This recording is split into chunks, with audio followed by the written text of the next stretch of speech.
اللہم صلی علی محمد وعلی آل محمد۔ قرآن میں بتایا گیا ہے کہ ہر جاندار کو جوڑے میں پیدا کیا گیا، جبکہ کافی ایسے یونی سیلولر آرگنز ہیں جو جوڑے میں نہیں بلکہ خود ہی دو میں تقسیم ہو جاتے ہیں۔ دیکھیں، قرآن اور سنت میں جو بھی چیزیں ڈسکس ہوئی ہیں نا، وہ جنرل رول کے طور پر ہیں۔ ایکسیپشنز تو ہر جگہ موجود ہیں، خود فرشتے دیکھ لیں، وہ بھی جوڑوں کی شکل میں نہیں ہیں۔ اب کوئی یہ آیت قرآن کی سورہ الذاریات کی پڑھ کے یہ کہے کہ جی اللہ تعالیٰ نے فرمایا کہ ہم نے مخلوقات کو جوڑوں کی شکل میں پیدا کیا ہے، تو فرشتوں میں میل اور فیمیل کیوں نہیں ہے؟ تو ول آف گاڈ ہے۔ جنرل رول یہی ہے، چاہے وہ اینیملز ہوں، پلانٹس ہوں یا ہیومن بینگز ہوں، جوڑوں کی شکل میں چیزیں پیدا ہوئی ہیں۔ تو اس طرح کی جو ایکسیپشنز ہیں، خیر اس کی بھی تفصیل میں میڈیکلی جایا جا سکتا ہے، لیکن ضرورت نہیں ہے بال کی کھال اتارنے کی۔ For the sake of argument آپ کا دعویٰ بالکل درست، لیکن یہ جنرل رول نہیں ہے، یہ ایکسیپشن ہے۔ اس طرح کی کئی ایکسیپشنز اور بھی موجود ہیں قرآن و سنت کی تعلیمات میں۔ ہم اگر دیکھنا شروع کریں، آپ کو کئی اور چیزیں ملیں گی جو ایکسیپشنل ہیں، یعنی اوورآل جو رول ہے اللہ تعالیٰ کا اس سے ہٹ کے۔ مثلا اللہ تعالیٰ نے سورۃ النساء کے سٹارٹ میں فرمایا کہ اللہ ہی ہے جس نے اس رب کا تقوی اختیار کرو، یا ایھا الناس اتقوا ربکم الذی خلقکم من نفس واحدہ، جس نے تمہیں ایک جان سے پیدا کیا اور اس سے اس کا جوڑا بنایا، اور پھر دونوں سے کثیر تعداد میں مرد و عورت اس زمین کے اوپر بسا دیے۔ اس رب کا تقوی اختیار کرو کہ جس کے واسطے سے تم ایک دوسرے سے اپنے مسائل کا حل کرتے ہو اور رحمی رشتوں کا خیال رکھتے ہو۔ یہ سورۃ النساء کی پہلی آیت ہے۔ لیکن عیسیٰ ابن مریم تو کسی مرد و عورت کے تعلق سے نہیں پیدا ہوئے، ان کی ولادت جو ہے وہ معجزانہ ہے، بغیر باپ کے وہ پیدا ہوئے۔ اب کوئی شخص قرآن کی یہ سٹیٹمنٹ اٹھائے کہ اللہ تعالیٰ نے انسانوں کی پیدائش کا ذریعہ مرد و عورت کو بنایا، اسی طریقے سے سورۃ الدہر کے سٹارٹ میں بھی آیا ہے کہ ہم نے انسان کو مرد اور عورت کی منی کے ملاپ سے پیدا کیا ہے۔ یہ ساری آیات ایک طرف رکھی جائیں اور دوسری طرف عیسیٰ ابن مریم کی جو ایکسیپشن ہے کہ بغیر باپ کے انہیں اللہ نے پیدا کیا، اسی وجہ سے انہیں پروٹوکول کے طور پر روح اللہ کہا گیا۔ اللہ کی روح ہے، قرآن میں ہے روح من، وہ اللہ کی طرف سے خاص روح ہے۔ اور ان کی والدہ کو اور انہیں جہان والوں کے لیے نشانی بنایا گیا۔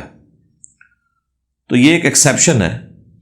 قرآن کی وہ آیات جو یہ بتاتی ہیں کہ مرد و عورت کے ذریعے اللہ تعالیٰ نے انسانوں کو پیدا کیا، وہ آیات حضرت عیسیٰ ابن مریم کی پیدائش کے ساتھ متصادم نہیں ہیں۔ عیسیٰ ابن مریم سے بھی بڑھ کر حضرت آدم علیہ السلام، وہ تو بغیر ماں اور باپ کے پیدا ہوئے۔ یہ اللہ تعالیٰ کی ایک خاص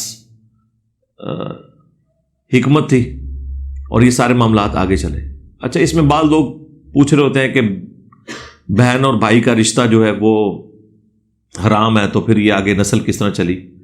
اس کے بارے میں قرآن و سنت میں خاموشی اختیار کی گئی ہے، نہ یہ کوئی ایسی تفصیلات ہیں جنہیں ڈسکس کرنا ضروری ہے۔ بہن اور بھائی کے رشتے کی جو حرمت ہے وہ اس لیے ہے کہ اللہ تعالیٰ نے فرمایا، اگر اللہ تعالیٰ اس کی اجازت دیتا تو یہ بھی حرمت کوئی نہ ہوتی۔ جس طرح کہ بنی اسرائیل کے اندر اس چیز کی اجازت تھی کہ کوئی مرد دو بہنوں سے اکٹھا نکاح کر سکتا ہے، لیکن سورۃ النساء میں اللہ تعالیٰ نے منع فرما دیا۔ جو حرمت والے رشتے گنوائے ہیں ان میں سے ایک یہ ہے کہ بیک وقت دو بہنوں کے ساتھ نکاح نہیں کیا جا سکتا۔ آلٹرنیٹیولی ضرور ہو سکتا ہے، ایک وقت میں دو عورتیں عقد میں نہیں آ سکتی۔ اور اسی کی ایکسٹینشن پھر نبی الاسلام نے فرمائی ہے، بخاری مسلم دونوں میں حدیث ہے۔ قرآن میں تو اتنا ہی آیا کہ دو بہنیں ایک عقد میں نہیں آ سکتی، لیکن بخاری مسلم میں نبی الاسلام نے اس کی ایکسٹینشن اس اعتبار سے فرمائی کہ پھوپھی کو اور اس کی بھتیجی کو ایک جگہ پہ جمع نہیں کیا جا سکتا، اور اسی طریقے سے اس کا ایک فارمولہ آپ سمجھ لیں، ہر وہ دو عورتیں جن میں سے اگر کسی ایک کو مرد تصور کر لیا جائے اور ان کی آپس میں شادی نہ ہو سکتی ہو، تو وہ دو عورتیں کسی ایک مرد کے ہاں جمع نہیں ہو سکتی۔ مثلا قرآن میں آیا کہ دو بہنیں ایک مرد کے اندر جمع نہیں ہو سکتی، تو دو بہنوں میں سے اگر ایک کو مرد تصور کر لیں تو یہ آپس میں کیا رشتہ بنا؟ بہن اور بھائی کا۔ تو کیا بہن بھائی کی شادی ہو سکتی ہے؟ نہیں۔ اب یہ ایک جنرل رول ہے۔ اسی طریقے سے پھوپھی اپنے بھتیجے کے ساتھ یا بھانجے کے ساتھ شادی کر سکتی ہے کیا؟ نہیں۔ تو بس بھتیجی اور بھانجی اور وہ پھوپھی کسی ایک مرد کے اندر بھی جمع نہیں ہو سکتے۔ اسی طریقے سے کیا چچا اور بھتیجی کی شادی آپس میں ہو سکتی ہے؟ نہیں ہو سکتی۔ بس اس طریقے سے اب خالہ ہے یا پھوپھی ہے اور جتنے رشتے ہیں ان کے جن رشتوں کے ساتھ حرمت والا معاملہ بنتا ہے وہ دونوں ایک مرد کے اندر جمع نہیں ہو سکتے۔ تو یہ اللہ تعالیٰ نے ایک رول کے طور پر۔ اب رہ گیا کہ شروع میں کیسے نسل چلی۔ اس میں اہل تشیع کے ہاں روایتیں ملتی ہیں کہ آسمان سے کوئی اسپیشل عورتیں نازل کی گئیں جن سے آگے نسل چلی۔ اہل سنت کے ہاں اس طرح کی کوئی روایت ملتی نہیں ہے، اور شیعہ کے ہاں بھی جو روایتیں ہیں وہ کوئی اللہ اور اس کے رسول کے ریفرنس سے نہیں ہیں، بلکہ ان کی اپنی جو روایات چل رہی ہیں اس کانٹیکسٹ میں۔ ورنہ اگر یہ اتنا کوئی ضروری ٹاپک ہوتا تو قرآن میں ایڈریس ہو جاتا۔ اہل سنت کے ہاں ایسا کچھ نہیں ملتا، البتہ جو شروع کے مفسرین ہیں انہوں نے جو اسرائیلی روایتیں ہیں ان سے رزلٹ نکالا ہے کہ صبح کے وقت جو جوڑا ہوتا تھا ایک مرد و عورت کا، حضرت آدم اور سیدہ حوا علیہم السلام کے ہاں، اور شام کے وقت جو جوڑا ہوتا تھا ان کا کراس کروایا جاتا تھا۔ یہ بنی اسرائیل کی روایتیں ہیں، یعنی قرآن و حدیث میں کہیں نہیں ملتا۔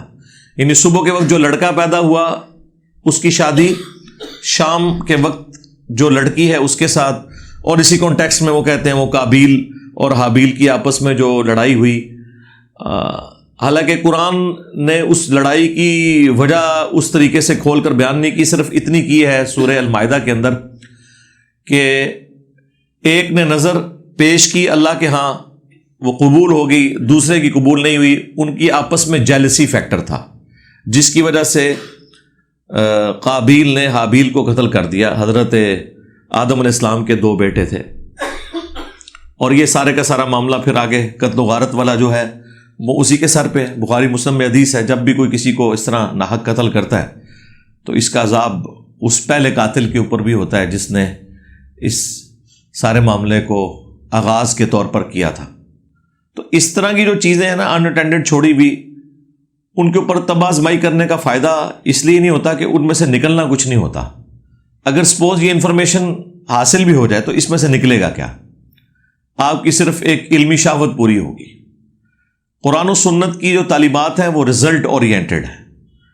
پورے قرآن کے اندر آپ کو نبی الاسلام کی بایوگرافی نہیں ملے گی، وہ ہمیں سیرت الرسول کی کتابوں میں پڑھتے ہیں، لیکن نبی الاسلام کی سیرت کے بارے میں جب پوچھا گیا، صحیح مسلم میں حدیث ہے اما عائشہ سے کہ نبی الاسلام کے اخلاق آپ کی سیرت کے بارے میں فرمائیں، تو ہماری ماں سیدہ عائشہ سلام اللہ علیہا نے فرمایا کہ قرآن پڑھو، قرآن ہی نبی الاسلام کی سیرت ہے۔ اب اگر آج کا کوئی مسلمان ہوتا تو وہ کہتا کہ اماں یہ آپ بتا رہی ہیں قرآن سیرت ہے، تو قرآن میں تو نبی الاسلام کے ماں باپ کا نام نہیں آیا، آپ کے ماں باپ کا جس نے نکاح پڑھایا تھا یا پڑھا تھا گواہ کون تھے، اس کا ذکر کوئی نہیں موجود، رشتہ کس نے مانگا تھا۔ تو یہ کہانیاں آج کے دور کی ہیں۔ یہ ساری چیزیں امپورٹنٹ ہوتی ہیں اس دور کے انسانوں کے لیے جس دور کے اندر پیغمبر آتے ہیں، کہ وہ دیکھتے ہیں کہ اس کا خاندان کون سا ہے، اس کے معاملات، ماضی، یہ سب کچھ. جو ابو سفیان کے بارے میں بخاری میں حدیث ہے کہ وہ کیسر روم کے دربار میں جب انہیں بلایا گیا تھا تو جو اس نے سوالات پوچھے تھے. لیکن ونس ایک چیز اسٹیبلش ہو جاتی ہے نا، اس کے بعد پھر اس شخص کا اپنا کردار بتاتا ہے کہ وہ اللہ کا پیغمبر ہے. آج کے دور میں ہمیں اس سے کوئی غرض نہیں ہے کہ نبی علیہ السلام بنو ہاشم میں آئے، کیونکہ ہم نہ تو بنو ہاشم کے بارے میں کوئی جانتے ہیں، نہ ہماری کوئی ان کے ساتھ لین دین ہے یا کوئی آبزرویشن ہے. ہم ان کے بارے میں بھی جتنا جانتے ہیں وہ قرآن و سنت کی روشنی میں ہی جانتے ہیں. ہاں، اس زمانے کے لوگوں کے لیے امپورٹنٹ تھا کہ آپ اعلیٰ خاندان میں پیدا ہوں تاکہ باقی لوگوں کے اوپر، قریش کا چونکہ غلبہ تھا اس حوالے سے پوری عرب کی سرزمین میں، اور اس میں بھی بنو ہاشم اور بنو امیہ یہ دو ڈومیننٹ خاندان تھے. بنو امیہ کے پاس حکومت ہوتی تھی، بنو ہاشم جو ہے وہ متولی تھے حرم کے، اس کی وجہ سے ان کی بڑی ایک عزت تھی. اسی لیے انبیاء کرام علیہ السلام ہمیشہ ڈومیننٹ قبائل کے اندر آتے ہیں تاکہ اس اعتبار سے انہیں کوئی چیلنج نہ کر سکے. اس کا یہ قطعاً کوئی مقصد نہیں ہے کہ اسلام کوئی اس طرح کے قبائلی تعصب کے اندر بلیو کرتا ہے، لیکن بہرحال اللہ تعالیٰ نے پرائورٹی دی ہے کچھ خاندانوں کو. اس حوالے سے اللہ نے انہیں چن لیا. حضرت ابراہیم علیہ السلام کی اولاد کو اللہ نے چن لیا، بنو اسرائیل کو بھی اور بنو اسماعیل کو بھی. بنو اسرائیل کے اندر کتنے پیغمبر ہوئے ہیں؟ اللہ نے قرآن میں 2 دفعہ فرمایا، یا بنی اسرائیل اذکروا نعمتی التی انعمت علیکم وانی فضلتکم علی العالمین. یاد کرو اس نعمت کو جو میں نے تم پر کی تھی اور میں نے تمہیں اپنے زمانے کے تمام جہان والے لوگوں پر فضیلت دی تھی. ہزاروں انبیاء کا سلسلہ آیا، بلکہ بخاری مسلم میں حدیث ہے کہ حکومتی معاملات بھی بنی اسرائیل میں انبیاء دیکھا کرتے تھے، اور جب بھی کوئی نبی فوت ہوتا تھا تو فوت ہونے سے پہلے ایک اور پیغمبر کو اپنا جانشین چھوڑ کے جاتا تھا، اور یوں چین چلتی تھی. لیکن نبی علیہ السلام نے فرمایا کہ میری امت میں چونکہ ختم نبوت ہو چکی ہے، اب انبیاء کا سلسلہ تو ختم ہے، خلفاء ہوں گے، اور ظاہر ہے ان کا سٹیٹس پھر وہ والا تو نہیں ہو سکتا. جب ختم نبوت ہو گئی تو نبی علیہ السلام کے بعد تو آپ کسی شخص کے بارے میں یہ کلیم نہیں کر سکتے کہ وہ 100% کوئی پرفیکٹ پرسنالٹی ہوگا. 100% پرفیکٹ تو اللہ اور اس کے رسول عز و جل و صلی اللہ علیہ وآلہ وسلم کی تعلیمات ہو سکتی ہیں، اللہ اور اس کے محبوب صلی اللہ علیہ وآلہ وسلم کی پرسنالٹیز ہو سکتی ہیں، باقی تو سب لوگوں نے فالو کرنا ہے. تو اس طرح کی وہ جو ایکسیپشن سے مجھے یاد آیا، کئی ایک ایکسیپشنز موجود ہیں قرآن میں. اللہ تعالیٰ نے عموماً جب انسانوں کا ذکر کیا ہے پارہ نمبر 30 میں، تو فرمایا ہے انسان کا جو لائف سائیکل ڈسکس کیا ہے، فَأَمَاتَهُ وَأَقْبَرَهُ، یعنی انسان کو موت آتی ہے اور اس کے بعد اسے قبر ملتی ہے. اب قرآن کی کوئی یہ آیت اٹھائے اور یہ کہنا شروع کر دے کہ قرآن میں تو آیا کہ قبر ملتی ہے، تو قبر تو بہت سے لوگوں کو نہیں ملتی، تو قرآن کیا جھوٹا ہو گیا؟ نہیں، یہ عمومی بات کی جا رہی تھی کہ لوگوں کو قبر نہیں بھی ملتی، لیکن عموماً چونکہ لوگوں کو قبر میں دفن کیا جاتا ہے اس لیے ایک جنرل بات ہوئی. ادروائز قرآن ہی میں آیا وَمِن وَرَائِهِمْ بَرْزَخٌ إِلَى يَوْمِ يُبْعَثُونَ، ان کے مرنے سے لے کر قیامت کے اٹھائے جانے تک ایک ان سین بیریئر ہے. سورۃ المومنون آیت نمبر 100. وہ ان سین بیریئر جو ہے وہ قبر کا بھی ہو سکتا ہے، ایئر کریش میں جو ہواؤں میں راکھ بکھر جاتی ہے وہ بھی ہو سکتا ہے، سمندر میں غرق ہوئے والے انسان کا بھی ہو سکتا ہے، سمندر میں غرق ہونے والے انسان کا بھی ہو سکتا ہے. اسی طریقے سے شیر کے پیٹ میں جانے والے انسان کا بھی ہو سکتا ہے. وہ اللہ کی مرضی ہے کہ اس کے لیے قبر کہاں پہ وہ بنا دے. اللہ تبارک و تعالیٰ تو ہر چیز کے اوپر قادر ہے. یہ ایک ان سین بیریئر ہے. تو لہٰذا اس طرح بال کی کھال اتارنا، اور پھر بعض اوقات لوگ یہ بھی کہہ رہے ہوتے ہیں دیکھیں جی قبر میں ہمیں تو عذاب نظر نہیں آتا. یار قبر کے اندر کدھر گھس گئے ہو؟ ادھر فرشتے موجود ہیں، وہ تمہیں نظر نہیں آ رہے، کیونکہ وہ اس فزیکل ورلڈ کی چیز ہی نہیں ہے. ہماری جو آبزرویشنز یا لمیٹیشنز ہیں، یہ سائنس جس چیز کے ساتھ ڈیل کرتی ہے وہ فزیکل فینومینا آف نیچر ہے. The knowledge obtained through observations and experiments is known as science. Science observation اور ایکسپیریمنٹ، یہ دو چیزوں کے ساتھ ڈیل کرتی ہے. جو اس میں نہ آئے اس کو کیسے کوئی ڈیٹیکٹ کر سکتا ہے؟ آبزرویشن میں جو کچھ ہم دیکھ رہے ہیں، سن رہے ہیں، سونگ رہے ہیں، چھو کے پتہ چل رہا ہے وہ یہ حواس خمسہ، اور ایکسپیریمنٹ جو چیزیں ہم آبزرو نہیں کر سکتے ایکسپیریمنٹ سے انہیں محسوس کر لیتے ہیں. مثلا یہ جو ہم موبائل فون یوز کر رہے ہیں، اب یہ کس طرح ورکنگ کر رہا ہے، کس طرح یہ سگنلز چلتے ہیں، الیکٹرو میگنیٹک ویوز، یہ کسی نے نہیں دیکھی. الیکٹرو میگنیٹک ویوز کسی نے نہیں دیکھی. تاروں میں چلتا ہوا کرنٹ کسی نے نہیں دیکھا. جنہوں نے کرنٹ دریافت کی ہے اور آج دنیا کو رہنے کے قابل بنا دیا الیکٹریسٹی کی برکت سے، ان کا بھی دعویٰ نہیں کہ ہم نے دیکھی ہے، بس انہوں نے ایکسپیریمنٹس کے ذریعے یہ چیز آبزرو کی ہے کہ الیکٹران کی موومنٹ کی وجہ سے یہ کرنٹ فلو کرتا ہے اور یہ ساری چیزیں. لیکن آبزرویشن میں تو آ گئی نا چیز. تو جو چیز آبزرویشن میں آ جائے وہ بھی سائنس ہے.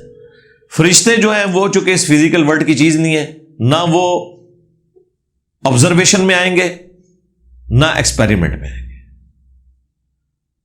کچھ چیزیں ایکسپیریمنٹ میں آئیں گی، جس طرح یہ الیکٹرانک کی جتنی چیزیں ہیں چاہے ہم آبزرو نہ بھی کریں لیکن ایکسپیریمنٹ میں آتی ہیں، اور کچھ چیزیں ہم آبزرو کر لیتے ہیں. فرشتوں کو آپ نہ آبزرو کر سکتے ہیں نہ ایکسپیریمنٹ کر سکتے ہیں. ہاں اللہ تعالیٰ کبھی کوئی دکھانا چاہے کوئی غیر معمولی واقعہ تو ایک الگ بات ہے. ادروائز بخاری مسلم میں حدیث ہے جہاں لوگ اللہ کے ذکر کے لیے جمع ہوتے ہیں، اور مسلم کے الفاظ ہیں قرآن کی تعلیم کے لیے، قرآن سیکھنے اور سکھانے کے لیے اور اس کی تدریس کے لیے. سیکھنے سکھانے سے مراد صرف الف با تا نہیں ہے، اس سے مراد اس کی تدریس بھی ہے، اس میں جو تعلیمات ہیں. تو فرشتے ایسی مجلس کو ڈھانپ لیتے ہیں، لیکن یہ کوئی آبزرو نہیں کر سکتا کہ فرشتوں نے ڈھانپا ہوا ہے. ایون صحیح مسلم میں آتا ہے کہ ایک صحابی سورۃ الکہف کی تلاوت کر رہے تھے، تو وہ کہتے ہیں میں نے جب تلاوت شروع کی تو ایک بادل سا نمودار ہوا اور وہ اتنا قریب آیا میرا گھوڑا بھی بدک گیا. پھر جب میں تلاوت روکتا تھا وہ پیچھے ہو جاتا تھا، اور یہ مسلسل سلسلہ جاری رہا. انہوں نے اللہ کے نبی علیہ السلام کو آ کے عرض کیا تو نبی علیہ السلام نے فرمایا فرشتے سننے کے لیے آئے تھے. لیکن وہ صحابی کو فرشتے نظر نہیں آئے، وہ بادل کی شکل میں ایک بیریئر کے طور پر چیز نظر آئی. ہاں فرشتے انبیاء کرام کو نظر آتے ہیں، یا کبھی کوئی فزیکلی جس طرح بخاری مسلم میں آیا حضرت جبرائیل علیہ السلام انسانی شکل میں آئے اور وہ نبی علیہ السلام کی مجلس میں چلتے ہوئے سفید کپڑوں میں گھٹنوں کے ساتھ گھٹنے ملا کے نبی علیہ السلام دوزانوں بیٹھے ہیں تو آمنے سامنے آ کے گھٹنے جوڑ کے بیٹھ گئے. اب اس طرح کا اتنی فرینکنس تو حضور کے ساتھ کسی کی بھی نہیں تھی. اور صحابہ کرام کہہ رہے ہیں ہم اس بندے کو دیکھ کے یہ سوچ رہے ہیں یہ بندہ کہاں سے آیا ہے، یہ ادھر کا رہنے والا بھی نہیں ہے، اور اگر یہ آؤٹ سائڈر ہے تو اس کے جسم کے اوپر کوئی سفر کے اثرات بھی نہیں ہیں. اس زمانے میں جو کوئی سفر کر کے آتا تھا تو لگ پتہ جاتا تھا. یہ تو نہیں تھا کہ ایئر کنڈیشن گاڑی میں آیا کوئی. ظاہر ہے اونٹ پہ گھوڑوں پہ سفر کر کے آؤٹ سائڈر کوئی آیا ہے تو اس کی داڑھی، اس کا چہرہ، اس کے کپڑے بتا رہے ہوں گے کہ یار یہ تو ٹریولنگ کر کے آیا ہے. اور سفید اجالے والے کپڑے اور کالے سیاہ بال، ٹھیک ہے. اور داہیہ قلبی رضی اللہ تعالیٰ عنہ کے ہم شکل تھے، وہ ایک صحابی ہیں. اور وہ حضور سے آگے سوالات کرتے ہیں یا رسول اللہ ایمان کے بارے میں بتائیں، اسلام کے بارے میں بتائیں. یہ بخاری میں بھی حدیث ہے، مسلم کی پہلی حدیث یہی ہے مقدمے کے بعد 93 نمبر جو حدیث ہے. پہلی 92 روایات تو مقدمے کے اوپر ہے. تو اس طرح مختلف سوالات وہ کرتے ہیں، حدیث جبرائیل اسے کہا جاتا ہے. جب وہ واپس چلے جاتے ہیں تو نبی علیہ السلام فرماتے ہیں صحابہ سے کہ یہ حضرت جبرائیل علیہ السلام تھے اور تمہیں دین سکھانے آئے تھے. یعنی دین اس طرح سکھانے آئے تھے کہ جو سوالات صحابہ کرام کو بنیادی سوالات کرنے چاہیے تھے حضور سے، وہ انہوں نے آ کے کیے تاکہ دین کی بنیادیں کلیئر ہوں. ایمانیات کیا ہے، اسلام کیا ہے، قیامت کے بارے میں، تقدیر کے بارے میں کیا عقیدہ ہونا چاہیے، ساری کی ساری چیزیں. تو یہ چیزیں کبھی کبھار نبیوں کی موجودگی میں اللہ تعالیٰ آبزرو کروا دیتا ہے. لیکن اب یہ نہیں ہے کہ وہ حضرت جبرائیل علیہ السلام جو نظر آئے ہیں، جہاں کہیں بھی اس شکل کا بندہ نظر آئے گا تو حضرت جبرائیل ہی ہوں گے. وہ پہلی اور آخری دفعہ اسی شکل میں آیا ہے. اب آندہ اگر دنیا میں آتے ہیں کس شکل میں کوئی نہیں بتا سکتا. یہ وہ چیزیں جو آپ آبزرو نہیں کر سکتے. اس کا فریم آف ریفرنس بالکل ڈفرینٹ ہے. لہذا ایمانیات کے حوالے سے آپ کا کانسیپٹ کلیئر ہونا چاہیے. قرآن کے پہلے صفحے پہ ہی الذین یؤمنون بالغیب آیا ہے، جو بغیر دیکھے ایمان رکھتے ہیں. کیونکہ کئی چیزیں جو ہم نے نہیں دیکھی ہوئی، کچھ چیزیں ہم نے دیکھی ہوئی ہیں جو اللہ تعالیٰ ہمیں دکھا دیتا ہے زمین و آسمان میں، جو اللہ کی قدرت کے کرشمے ہیں، بارش کا برسنا، کھیتیوں کا اگنا، درختوں میں پھلوں کا لگنا، لیکن کئی چیزیں ہمیں آبزرویشن میں نہیں آتی ہیں. فرشتے ہو گئے، وہ ہماری آبزرویشن میں نہیں ہیں. اور باقی معاملات، عذاب قبر ہے، آخرت نہیں دیکھی کسی نے، مستقبل میں ہونے والے واقعات. تو اس طرح قرآن میں جتنی چیزیں ہیں وہ آپ نے قرآن کو ٹوٹیلٹی میں لینا ہے. ایک پورا مقدمہ بیان ہو رہا ہوتا ہے، پک اینڈ چوز نہیں ہوتا. آپ کے تمام والے اہل سنت کی کتابوں سے ہوتے ہیں، اہل تشیع کے حوالہ جات. یہ کافی دفعہ سوال ہوا ہے، میں بے شمار دفعہ اس کا جواب دے چکا ہوں. اہل تشیع کی بنیادی کتاب ہے قرآن. میرے علاوہ کون ہے جو قرآن سے بیان کرتا ہے؟ تو رہ گئی حدیث کی کتابیں، یہ تو بہت بعد کی چیز ہے. ہماری جو ٹیکسٹ بک ہے وہ تو قرآن ہے، تو لہٰذا یہ تو بالکل سراسر الزام ہے. قرآن بنیادی کتاب ہے سنی اور شیعہ کی، اور یہی ایک کامن فیکٹر ہے جس کے اوپر امت اکٹھی ہو سکتی ہے. ہمیں کوئی حدیث مجبور نہیں کرتی کہ ہم کوئی ایسا عقیدہ اختیار کریں جو قرآن کے خلاف ہو.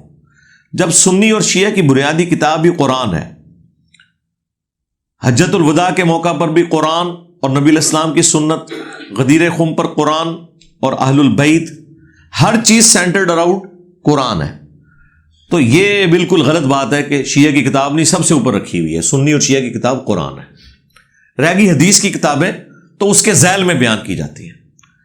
احادیث سے زیادہ آپ فقہی معاملات کے اوپر کوئی ڈسکشن کریں گے اعمال کے حوالے سے، اس میں بھی جو میجورٹی چیزیں کامن ہیں بتانے کی ضرورت نہیں ہے، وہ دونوں طرف کامن ہی ہوتی ہیں. مثلا یہ حدیث جو ہے مسند احمد کے اندر موجود ہے، المعجم الکبیر طبرانی کے اندر موجود ہے، مشکات کے اندر بھی موجود ہے. اس کی سند میں کلام ہے جو مرفوع روایت ہے، لیکن موقوفاً مولا علی علیہ السلام سے روایت ہے فضائل صحابہ احمد بن حنبل کی کتاب میں، کہ مولا علی نے فرمایا کہ میری وجہ سے 2 فرقے جہنم میں جائیں گے اور 2 فرقے گمراہ ہو جائیں گے. وجہ سے مراد یہ نہیں کہ یعنی کہ میں نے ان کو گمراہ کیا ہوگا، مراد یہ کہ وہ مجھے بنیاد بنائیں گے. اور جو مشکات میں جو روایت ہے طبرانی کے حوالے سے یا مسند احمد کے حوالے سے، اس میں تو الفاظ ہیں کہ نبی اسلام نے فرمایا کہ تمہاری مثال اس امت میں عیسیٰ ابن مریم کی سی ہے. کرسچنز جو ہیں ان کے بارے میں غلو کر کے گمراہ ہوئے اور یہودی ان سے نفرت کر کے گمراہ ہوئے. تو اب عیسیٰ ابن مریم کا تو کوئی قصور نہیں نا. یہاں پہ بھی حضرت علی بن ابی طالب رضی اللہ تعالی عنہ علیہ السلام کا کوئی قصور نہیں، بلکہ ان کی طرف جو لوگوں نے باتیں منسوب کی. تو اس حدیث میں آتا ہے کہ 2 فرقے گمراہ اور 2 جہنم میں جائیں گے، ایک میری محبت میں غلو کر کے، ایک میری دشمنی میں. اب یہ حدیث فضائل صحابہ احمد بن حنبل کی کتاب میں موجود ہے، مشکات کے اندر موجود ہے. اور یہ سیم حدیث اہل تشیع کے ہاں بھی پائی جاتی ہے اصول الکافی کے اندر. جس طرح اہل سنت کے ہاں صحیح بخاری ہے، 6 مین سٹریم کی کتابیں، ان میں بھی ٹاپ کے اوپر بخاری اور مسلم ہے. وہاں ٹاپ کے اوپر جو کتاب ہے اصول الکافی ہے، 4 ان کی مین کتابیں حدیث کی، اس میں بھی موجود ہے. لہذا اس حدیث کو چاہے سنیوں کی کتابوں سے بیان کیا جائے چاہے شیعہ کی کتابوں سے، اینڈ رزلٹ تو سیم ہے. اہل سنت کا پلیٹ فارم چونکہ ہم یوز کر رہے ہیں اس حوالے سے کہ دنیا میں 85% سنی مسلم ہے. شیعہ کو بھی ہم مسلم مانتے ہیں. اختلاف رائے اہل سنت کے اندر بھی پایا جاتا ہے اور باہر سنی شیعہ کا بھی آپس میں پایا جاتا ہے، لیکن بہرحال اپنی تمام تر کمزوریوں کے باوجود تمام مکاتب فکر کو ہم مسلمان سمجھتے ہیں. تو یہ چیز کوئی ضروری نہیں ہے. جہاں پہ بون آف کنٹینشن آیا ہے وہاں پہ میرے سوا کسی نے حوالے دیے نہیں ہیں. باقی تو صرف سنی شیعہ فساد ہی کراتے رہے ہیں، چاہے وہ اسٹیبلشمنٹ کے انڈر ہو کے ضیاء الحق کے دور کے اندر جو سنی شیعہ فساد ہوا، ایران اور سعودیہ کی پراکسی وار اس ملک میں گھسیٹ کے اسے آگ میں جھونکا گیا، چاہے آج تک نان اسٹیٹ ایکٹر جو کچھ بھی ملک کے اندر کر رہے ہیں. یہ واحد پلیٹ فارم ہے جس نے سنی شیعہ اختلاف میں ایک درمیان کا راستہ دونوں کتابوں کو کنسیڈر کر کے کیا. جہاں جہاں پہ اختلاف موجود ہے آپ دیکھیں، میں شیعہ کی کتابوں سے ریفرنس دیتا ہوں.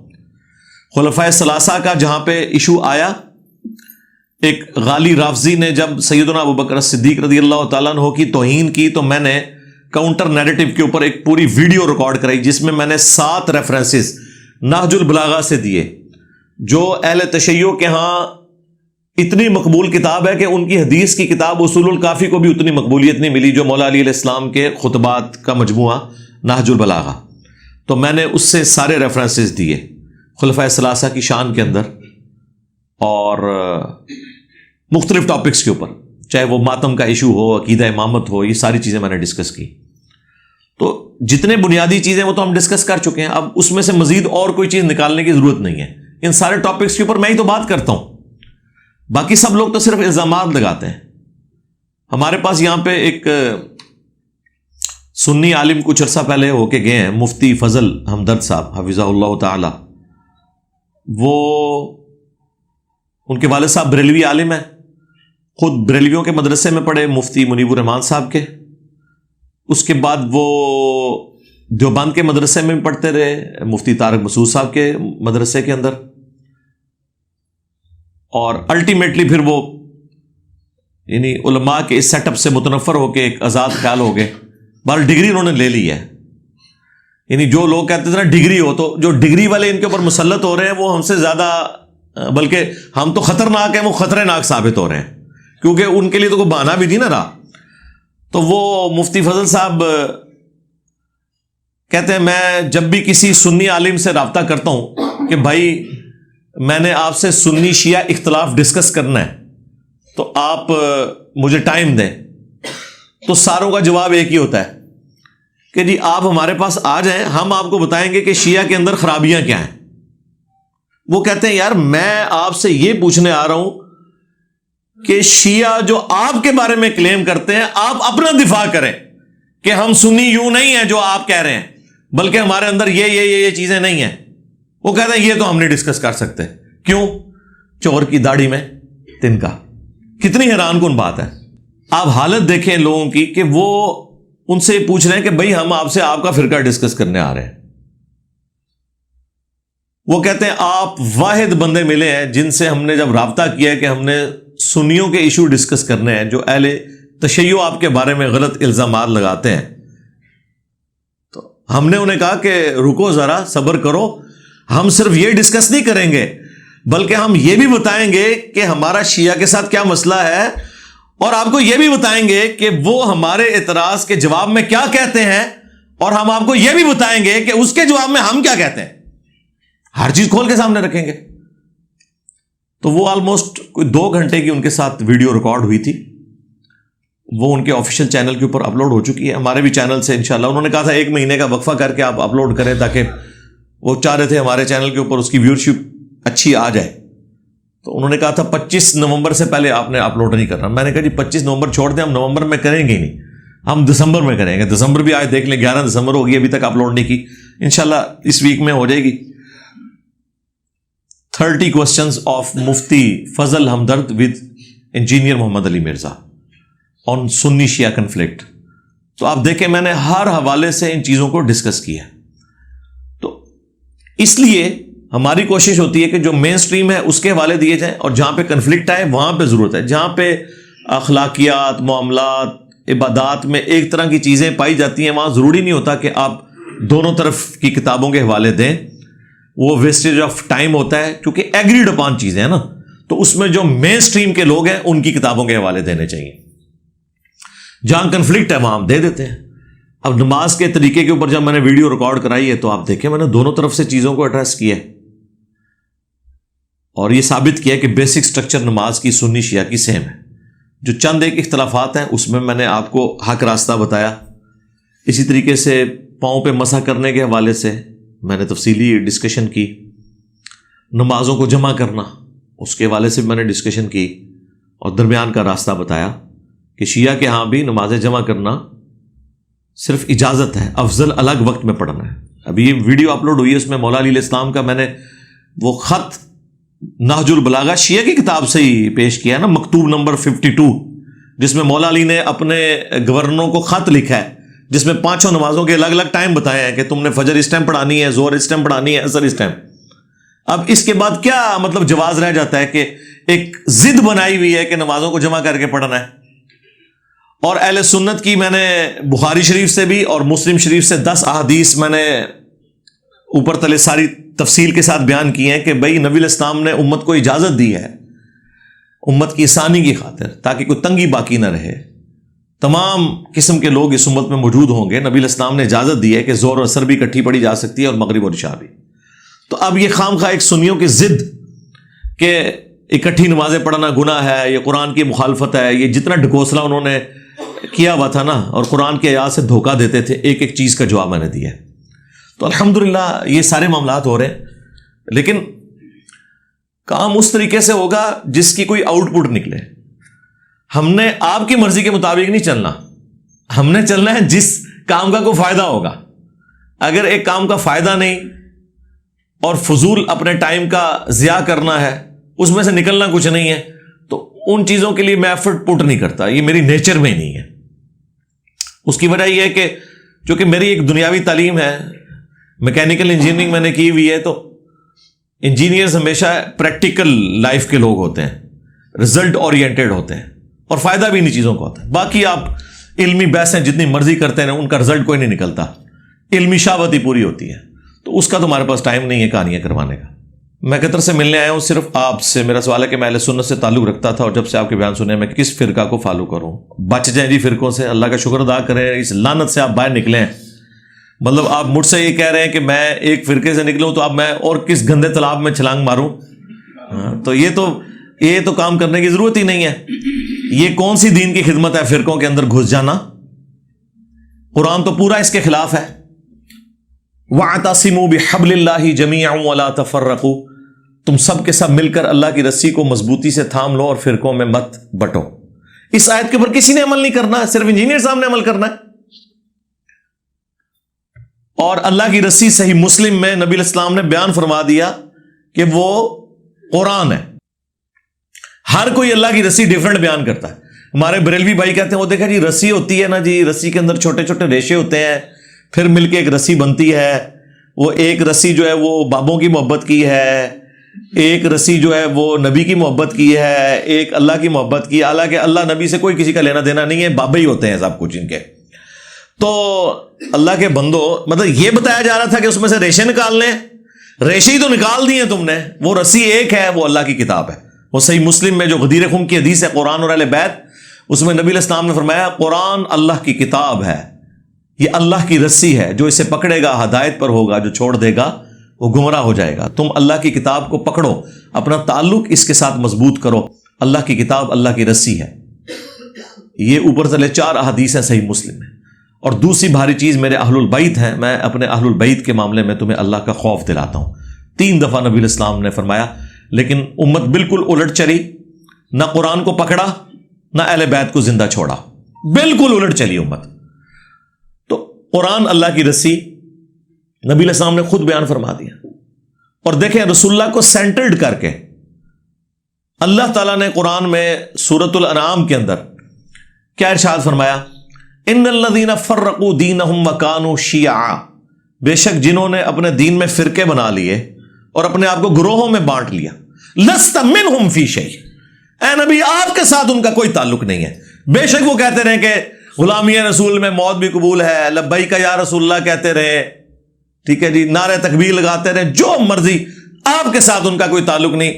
جنہوں نے گروہوں میں بانٹ لیا اپنے آپ کو اور فرقہ واریت پھیلائی، انما امرهم الی اللہ ثم ینبئہم بما کانوا یفعلون، ان کا معاملہ اللہ کے سپرد ہے، پھر اللہ انہیں بتا دے گا جو دنیا میں انہوں نے کرتوت کیے تھے۔ اب یہ آیت اسپیسیفکلی یہود و نصارہ کے بارے میں نازل ہوئی کہ انہوں نے دین میں فرقے بنائے ہیں، اے نبی آپ کا ان سے کوئی تعلق نہیں ہے۔ یار ایک بار کی پارٹی فرقے بنائے اور سیدنا ابراہیم خلیل اللہ کے دین کو چھوڑ دے، اگرچہ اپنے آپ کو ابراہیمی کہتی ہو، کرسچن بھی کہتے ہیں ہم ابراہیمی ہیں، نصارہ بھی کہتے ہیں ابراہیمی ہیں، اس کے باوجود رسول اللہ کو کہا جا رہا ہے صلی اللہ علیہ وسلم آپ کا ان سے کوئی تعلق نہیں ہے، اور اگر نبی کے اپنے ماننے والے یہ کام کریں تو انہیں تو پڑیں گے لتر۔ وہ دوسروں کی غلطی نہیں برداشت کی جا رہی، اپنوں کو چھوڑتا ہے کوئی؟ کس لیول پہ اتر کے؟ ما کان ابراہیم یہودی ولا نصرانی ولکن کان حنیفا مسلما وما کان من المشرکین۔ اوے ابراہیم نہ تو یہودی تھے نہ نصرانی تھے، وہ تو سب سے ٹوٹ کر ایک اللہ کے ہو گئے تھے، اور وہ مشرک نہیں تھے۔ یعنی وہ یہود و نصارہ دونوں کلیم کرتے تھے کہ ہم ابراہیمی ہیں. اللہ نے کیا فرمایا؟ نا. ہاں یہ نا بڑی امپورٹنٹ ہے. نا سے سٹارٹ ہوا ہے. ما کان ابراہیم یہودیا ولا نصرانیا. نہیں تھے ابراہیم علیہ السلام نہ یہودی تھے نہ نصرانی تھے. ولیکن، یہ اردو میں بھی آتا ہے لیکن، ولیکن کان حنیفا مسلما وما کان من المشرکین. حنیفہ تھے، سب سے ٹوٹ کر ایک اللہ کے ہو جانے والے، اور مسلم تھے، سنی شیعہ نہیں تھے. ہاں، اور ایک اللہ کے ماننے والے تھے، مشرک نہیں تھے. آج بھی ابراہیمی وہ ہوگا جو ابراہیم علیہ السلام کے طریقے پہ ہوگا، سب سے ٹوٹ کر ایک اللہ کا ہو جانے والا تابع فرما. اور پھر اللہ تعالیٰ حضرت ابراہیم کو کتنا آن کرتے ہیں قرآن میں. ملت ابیکم ابراہیم هو سماکم المسلمین من قبل وفی ھذا. پیروی کرو ابراہیم کی ملت کی جس نے تمہارا نام مسلم رکھ دیا تھا. من قبل، اس قرآن کے نزول سے پہلے، وفی ھذا، اور اس کتاب میں ہم نے بھی تمہارا نام مسلم رکھ دیا. اب اس سے زیادہ آپ کو کیسے سمجھایا جائے؟ باقی جتنی جگہ آتی ہیں نا وہاں پہ یہ فرقہ باز جو نا مسلم کا جو ترجمہ ہے نا وہ اس اعتبار سے کرتے ہیں کہ وہ اس کی تفصیلات میں پڑ جاتے ہیں.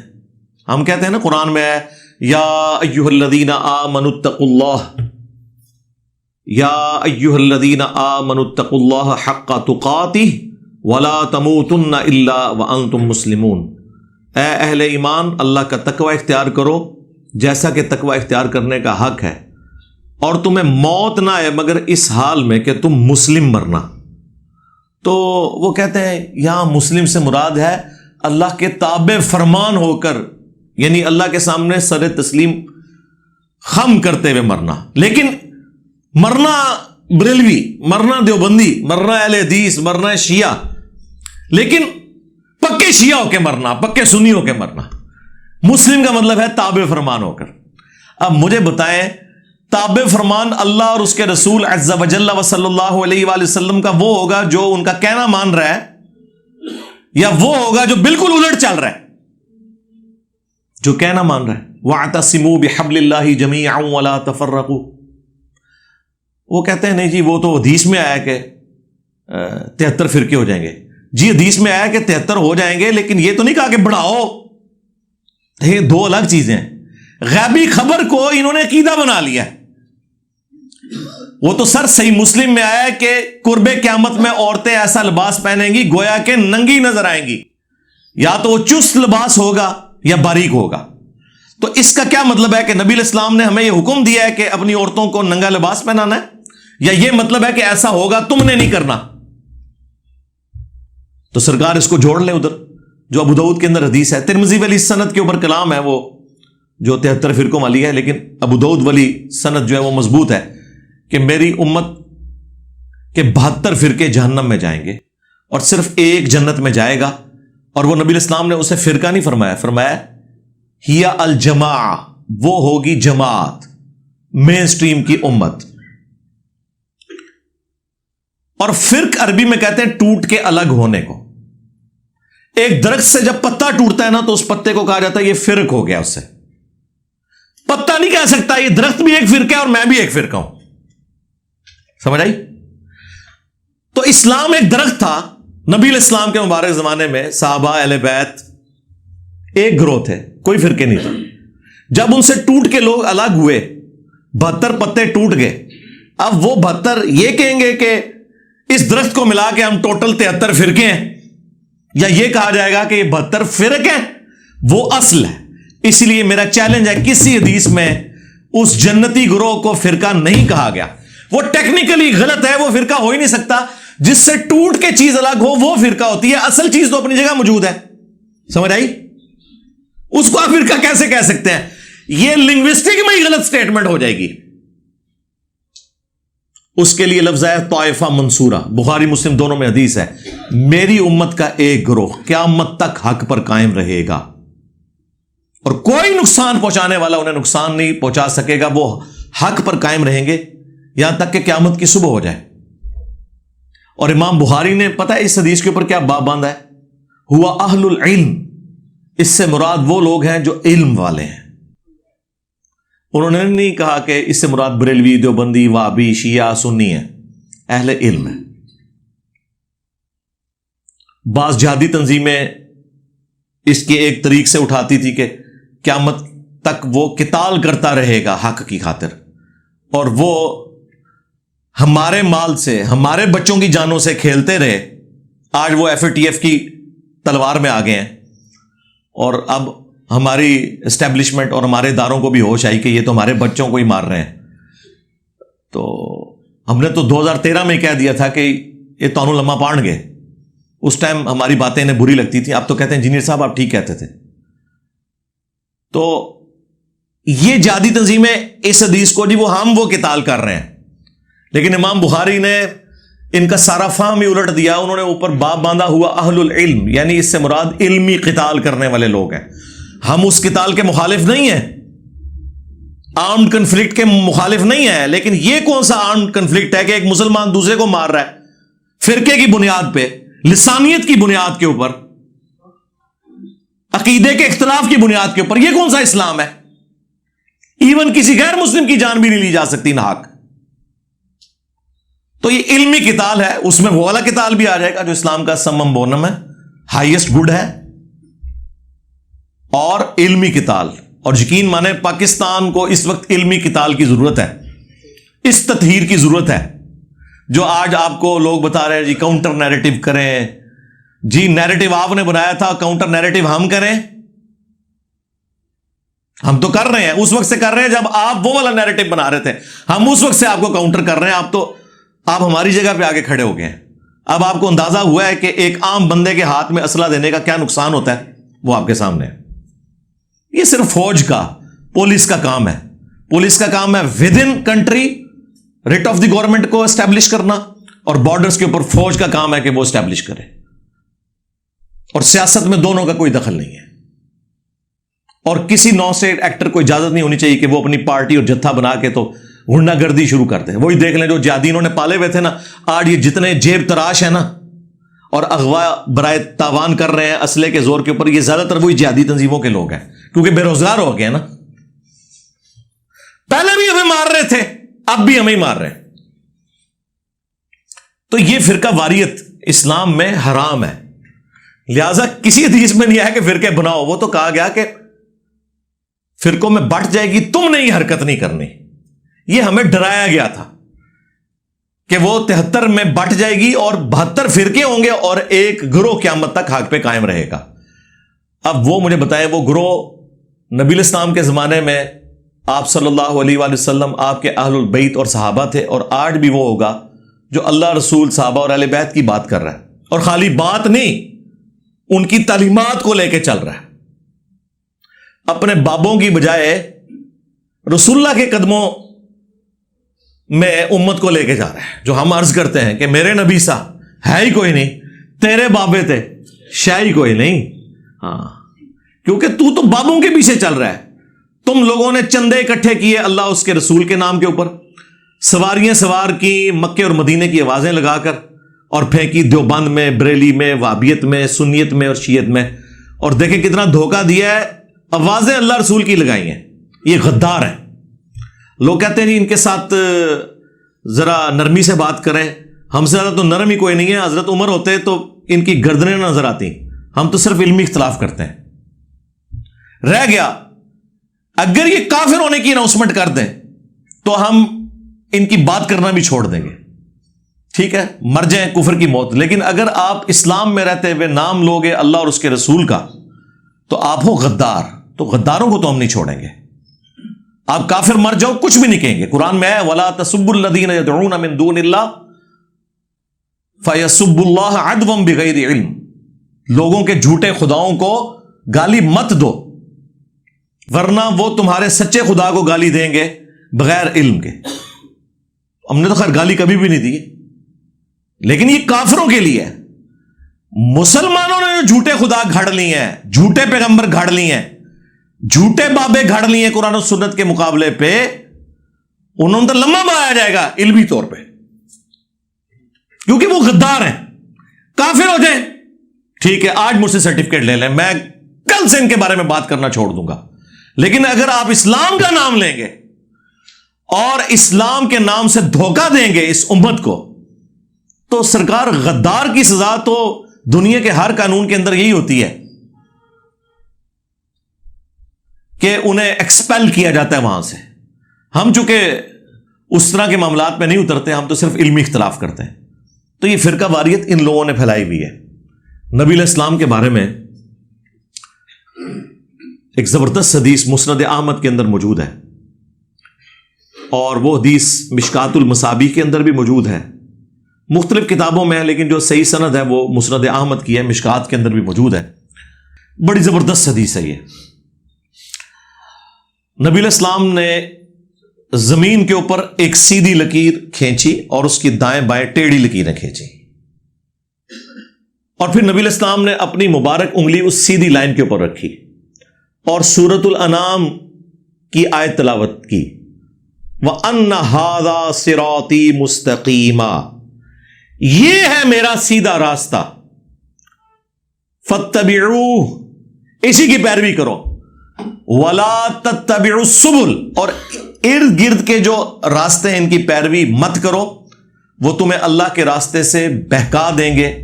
یہی وہ چیز ہے جس کی اللہ تعالیٰ تمہیں وصیت کرتا ہے تاکہ تم ڈر جاؤ۔ یہ نبی علیہ السلام نے تلاوت کی، اور پھر نبی علیہ السلام نے ساتھ فرمایا کہ یہ سیدھا راستہ میرا راستہ ہے، یعنی نبی علیہ السلام کا راستہ، اور یہ ارد گرد جو ٹیڑھے راستے ہیں نا، یہ شیطان کے راستے ہیں۔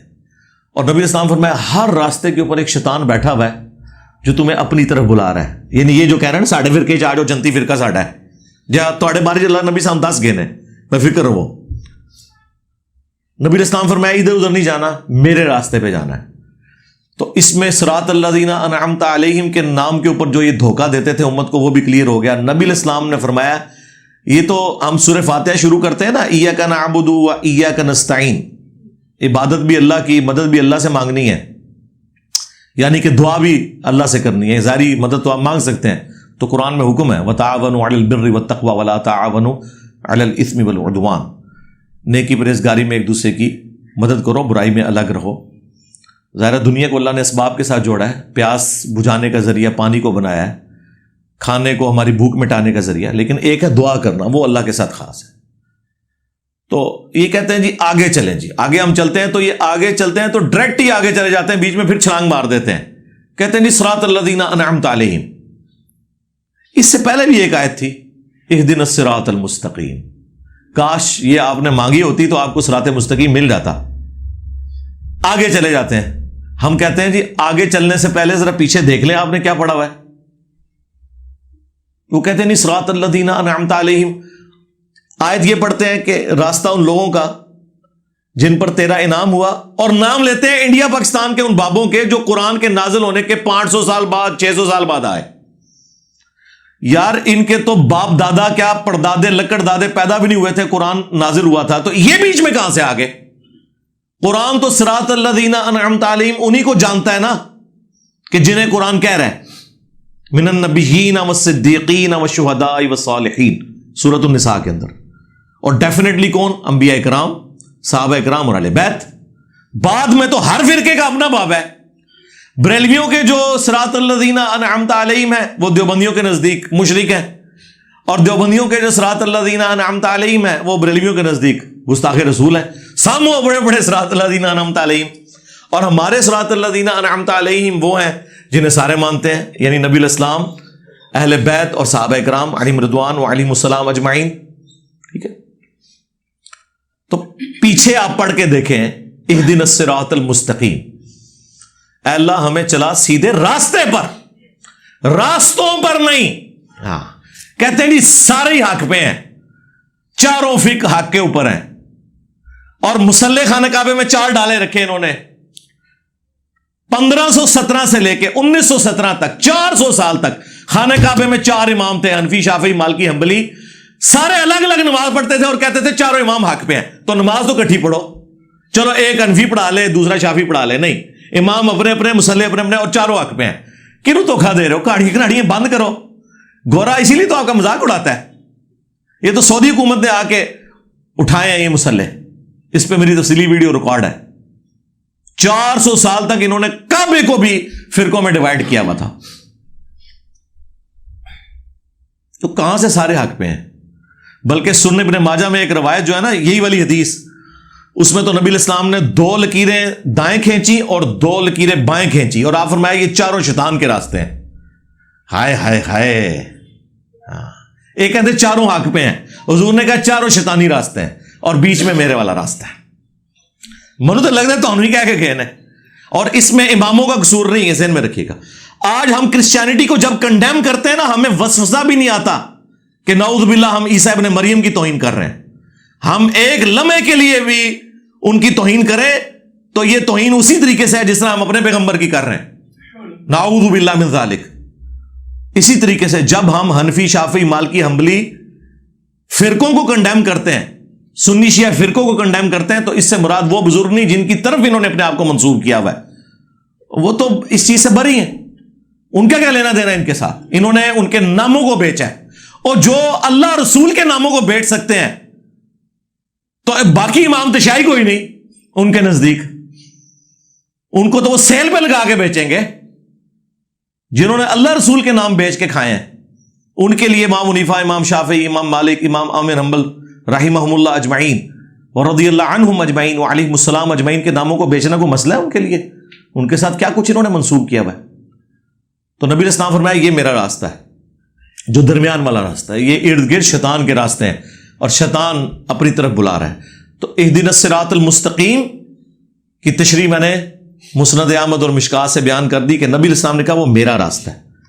اب آپ پڑھیں صراط الذین انعمت علیہم، راستہ ان لوگوں کا جن پر تیرا انعام ہوا. ان لوگوں کے راستے نہیں، راستہ. تو راستہ کون سا ہے؟ نبی علیہ السلام کا. اس کا مطلب ہے یہ کہ جس طرح اللہ نے اپنے نبی علیہ السلام کے ذریعے امت کو ہدایت دی، ایک راستہ بتایا، اور اس کے اوپر صحابہ اکرام اور اہل بیت چل کر کامیاب ہوئے، اس طرح ہمیں بھی اسی راستے پہ چلنے کی توفیق دے. صراط الذین انعمت علیہم کا مطلب یہ ہے. ورنہ تو ہوتا کہ بزرگوں کے راستوں پہ چلنے کی توفیق دے. نہیں، بزرگوں کا راستہ. کون سے بزرگوں کا راستہ؟ جو اپنے نبی کے وفادار تھے، غداروں کا نہیں کہ چندے کھاتے رہے اللہ اور اس کے رسول کے نام کے اوپر، ان کا نہیں. تو نبی کا راستہ تو سرکار وہی بتا رہا ہے آپ کو جو دلیری سے یہ کلمہ حق بلند کر رہا ہے کہ میرے نبی سا ہے ہی کوئی نہیں، تیرے بابے تے شاہی کوئی نہیں. یعنی اس سے مراد ہے رسول اللہ کے مقابلے پہ، ہمارے مقابلے پہ نہیں. آپ کو کہتے نہیں ہے جی وہ جی کوئی بڑے سے بڑا بزرگ بھی ہو، ایک صحابی کے گھوڑے کے قدموں کی خاک جو اس کے نتنوں میں بیٹھتی ہے اس کے برابر نہیں ہے. خود تو اپنے بزرگوں کو اس طرح ذلیل کرتے ہو، اس کے مقابلے پہ بابے تشائی نہیں. یہ تو بہت چھوٹا جملہ ہے. آئے نا داڑ تھلے، کہنا تو چاہیے کہ تواڈے بابے جڑے نا گھوڑیاں دی خاک دے برابر بھی نہیں. خود تو یہ بتا رہے ہوتے ہیں. وہ کہتے نہیں، وہ ہم کہہ رہے ہوتے ہیں صحابہ کے مقابلے پہ. تو سرکار ہم بھی آپ کے بابوں کو رسول اللہ کے مقابلے پہ کہہ رہے ہیں، اپنے مقابلے پہ تو کہہ ہی نہیں رہے. ویسے تو اپنے مقابلے میں بھی کہے تو کوئی اتنی غلط بات نہ ہو جو کچھ ہو چکا ہے بابوں کے ساتھ. صدیوں میں آپ لوگوں نے جو عزتیں اویل کی تھی، 14 سال مٹی پلیت ہو گئی ہے. جو جھوٹ کی عمارتیں آپ نے کھڑی کی ہوئی تھی. تو الحمدللہ فرقہ واریت کے خلاف آواز یہاں سے بلند ہو رہی ہے، اور اسلام میں فرقوں کی کوئی اجازت نہیں ہے. لہذا ہمیں اس طرح کی پرچیاں نہ لکھ کے بھیجا کریں کہ جی ہمیں فرقہ بتائیں کون سا ہے. آپ یہ دعا کیا کریں کہ ہمیں اللہ اور اس کے محبوب صلی اللہ علیہ وآلہ وسلم کی تعلیمات کے مطابق اے اللہ زندہ رکھنا، اسی پہ موت دینا. آمین. صلو علی محمد وآل محمد. اللہم صلی علی محمد وعلی آل محمد واصحاب محمد وازواج محمد اجمعین الی یوم الدین. آمین. احادیث کی تمام کتابیں تابعین نے لکھی ہیں یا تبع تابعین نے لکھی؟ کیا احادیث کے تمام امام تبع تابعین کے بعد آئے ہیں؟ جی تبع تابعین کے بعد ہی آئے ہیں، تبع تابعین ہے. اس پہ میری آپ ویڈیو دیکھ لیں، انٹروڈکشن آف حدیث. لیکن اسے کوئی فرق نہیں پڑتا. اس کی وجہ یہ ہے کہ وہ سند نبی علیہ السلام تک اپنی مکمل کر رہے ہیں. ظاہر ہے 2 آپشن تھے. ایک تو یہ تھا کہ اللہ کے نبی قیامت تک زندہ رہتے ہیں، امت کو گائیڈ کرتے. دوسرا یہ تھا کہ نبی علیہ السلام قرآن و سنت کو چھوڑ کے جاتے, آپ کے ساتھی اسے سیکھتے اور آنے والوں کو سکھاتے, اور آنے والے اپنے بعد آنے والوں کو سکھاتے. اللہ نے یہ راستہ اڈاپٹ کیا. کنتم خیر امۃ اخرجت للناس تأمرون بالمعروف وتنہون عن المنکر وتؤمنون باللہ. تم بہترین امت ہو جو لوگوں کے نفع کے لیے نکالے گئے, لوگوں کو نیکی کی طرف بلاتے ہو, برائی سے روکتے ہو, اور اللہ پر ایمان لاتے ہو. تو اس امت کو ختم نبوت کی برکت سے نبیوں والا کام ٹرانسفر ہو گیا. چونکہ اب نبی کوئی نہیں آنا تھا تو امت کو کام ٹرانسفر ہو گیا. تو امت نے اس کام کو آگے لے کے چلنا ہے. تو یہ نیچرل چیز ہے کہ جب صحابہ کرام فوت ہوں گے تو اپنا علم تابعین کو ٹرانسفر کریں گے, تابعین فوت ہوں گے تبا تابعین کو, یوں نسل در نسل یہ علم ٹرانسفر ہوگا. البتہ تیسری صدی ہجری کے اندر یہ ضرورت محسوس کی گئی کہ اب نبی علیہ السلام اور ہمارے درمیان فاصلہ آہستہ آہستہ بڑھتا جا رہا ہے, لہٰذا جو صحابہ کا علم ہے جو نسل در نسل ٹرانسفر ہوا ہے اسے کتابی شکل میں ایک جگہ جمع کر دیا جائے تاکہ علم فریز ہو جائے. ایک وہ علم ہے جو آج کل آپ کو لوگ بتا رہے ہیں کہ نبی علیہ السلام نے یہ فرمایا, کہاں لکھا ہوا ہے کوئی پتہ نہیں. اور اگر میں آپ کو کہوں کہ میں آپ کو نبی علیہ السلام کے مبارک زمانے کے قریب پہنچا سکتا ہوں کتابوں کے ذریعے, 8 سے 1200 سال پہلے دین کس شکل کا تھا, وہ بہتر دین تھا یا آج جو دین ہے وہ بہتر ہوگا. ظاہر ہے آج تو بیچ میں 1200 سال کا ایک جنگل ہے جس میں کئی فرقے, کئی حکمران, کیا کچھ شامل ہوا. تو ایک چھلانگ میں آپ 1200 سال پہلے پہنچ سکتے ہیں اگر آپ کتابیں پڑھ لیں. تو یہ کتابیں اس وقت لکھی گئی, لیکن اسناد پوری ہیں. امام بخاری اگر کوئی حدیث بیان کرتے ہیں نا تو امام بخاری سے لے کر نبی علیہ السلام تک جتنے بھی راوی بیچ میں آتے ہیں ان تمام کا وہ نام بتاتے ہیں کہ میں نے کس سے سنا, اس نے کس سے سنا. یہ اسماء و رجال کا علم, یہ پوری ایک چین ہوتی ہے. اس چین کے بغیر تو امام بخاری کی بات بھی نہیں مانی جائے گی. یا اس میں اگر کوئی راوی ایسا آیا جس کا حافظہ بگڑ گیا تھا یا وہ کذاب تھا, جھوٹا تھا, یہ بھی پورے کے پوری تحقیق کی جاتی ہے. اس کے بعد یہ پورا ایک علم ہے جسے ڈیوائز کر کے, یہ بھی علم فریز ہو چکا ہے اس حوالے سے, چیزیں اسٹیبلش ہو چکی ہیں. اس کے بعد ہی تو یہ کتابیں اسٹیبل تک پہنچی ہیں نا. یہ کتابیں ابھی تو نہیں یہاں تک پہنچی, کتابیں تو بہت سی لکھی گئی ہیں, لیکن ظاہر ہے اللہ تعالیٰ نے ان کتابوں کو عزت دی ہے نا, الحمدللہ. اس حوالے سے تو وہ انٹروڈکشن آف حدیث میری آپ ویڈیو دیکھیں, اس میں میں نے تفصیل کے ساتھ اس ٹاپک کو ایڈریس کیا ہے. عرب امام کے علاقے میں نماز کے آخر پر صرف ایک سلام دائیں طرف کرتے ہیں, بلکہ پاکستان کے اندر اور دوسرے علاقوں میں یہ نماز کے آخر پہ نہیں کرتے, نماز جنازہ کے آخر پہ کرتے ہیں. نماز کے آخر پر نہیں کرتے, وہ نماز کے آخر پہ 2 ہی سلام پھیرے جاتے ہیں, عرب میں بھی عجم میں بھی. آپ کو کس نے کہہ دیا کہ ایک سلام پھیرا جاتا ہے؟ وہ نماز کے بعد جو جنازہ ہوتا ہے نا, جنازے میں ایک طرف سلام ہوتا ہے, اور سنت یہی ہے. پچھلے دنوں میری ویڈیو بھی ریکارڈ ہوئی تھی, وہ ہم نے رات کو اپلوڈ کر دی ہے, نماز جنازہ کا سنت طریقہ. بڑے لوگوں کی ڈیمانڈ تھی جی نماز جنازہ کا سنت طریقہ بتائیں, تو میں نے سارے اختلافات اس میں ڈسکس کر دیے ہیں.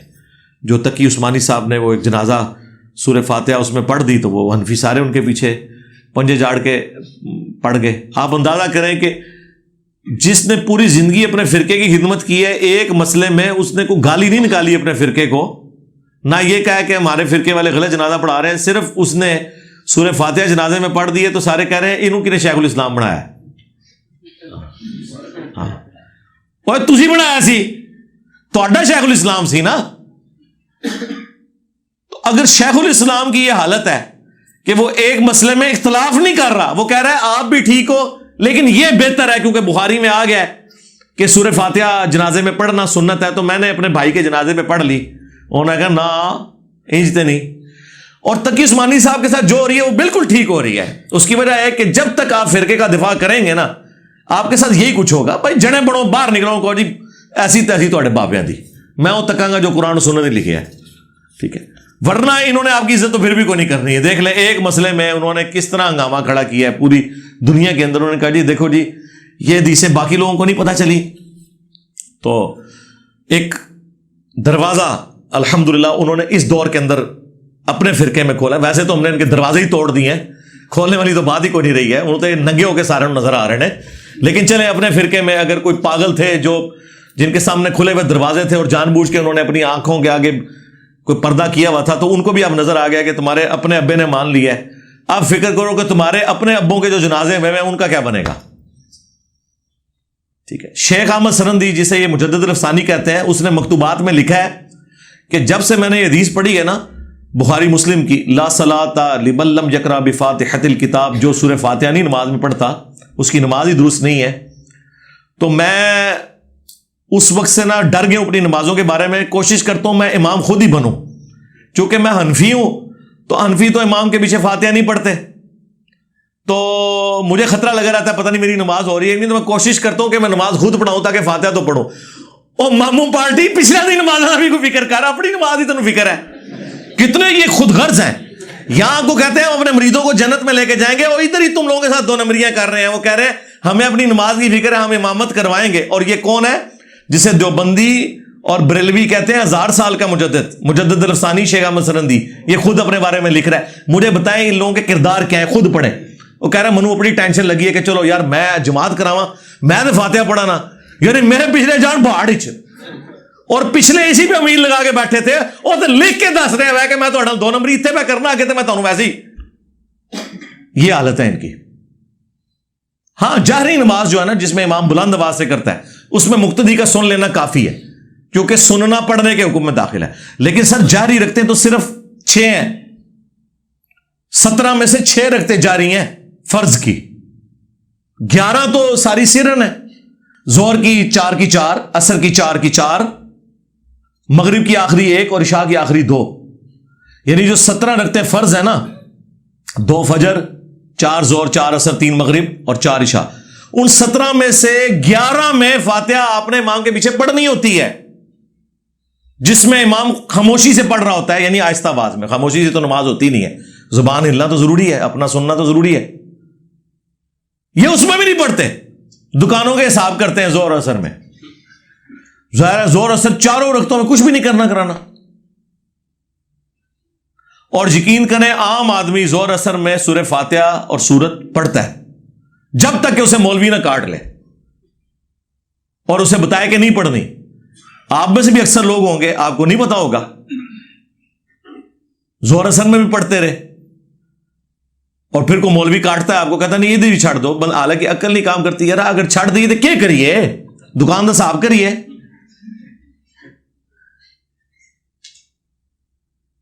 ہاں جب امام قرات کر رہا ہے اس وقت سن لیں, ٹھیک ہے, وہ سمجھ آتی ہے.